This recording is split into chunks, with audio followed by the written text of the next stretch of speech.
Chapter 2. Examples of Youthful Virtue at Miraldo. His Early Days at School. It is a common thing to find people who are incredulous on the subject of youthful piety, and therefore it would be well to state at the outset that, for the following account, the writer is drawing directly from the narrative of the parish priest of the district in which Miraldo lay.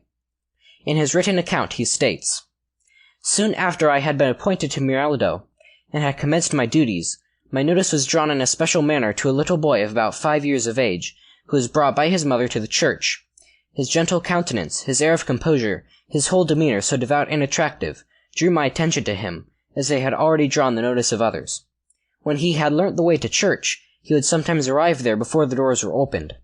However, it did not suggest itself to him to spend the interval in play, as doubtless other boys would have done, but he used to kneel down on the steps, place himself in an attitude of prayer, and remain thus till the church was opened.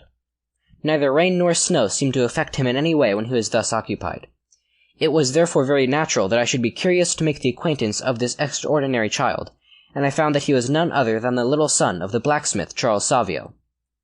If he ever saw me in the street, he immediately made a respectful and joyful salutation, and always anticipated my greeting. It was about this time that he commenced to attend the parish school, and his already acquired habits of diligence and of taking pains with everything soon showed their effects in his rapid progress. He had, of course, to mix with the young and thoughtless boys of his own age, but he always managed to avoid their little quarrels and disputes, although this at times brought upon him taunts and insults, which he bore with remarkable courage and patience. The usual boyish, but by no means praiseworthy, tricks and escapades were part of the usual program of his companions, but Dominic generally found means for being otherwise employed when these were in progress. The little habits of piety already described increased with the growing years of his boyhood, and developed in proportion as he had scope for its practice. At 5 years of age he had already learnt to serve Mass, and did so with great devotion. He went in good time every day to the church, and, dearly as he loved to serve, he was ready to yield the privilege to others if they wished to do so, in which case he assisted with great devotion. He often went to confession, and as soon as he was allowed to make his first communion, he did so with fervor and delight. At the sight of so many signs of unusual piety, I often used to think to myself, here surely is a boy of great promise.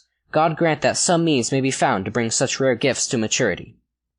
Such was the narrative of the parish priest of Miraldo, who had watched over the childhood of this gifted boy. End of Chapter 2.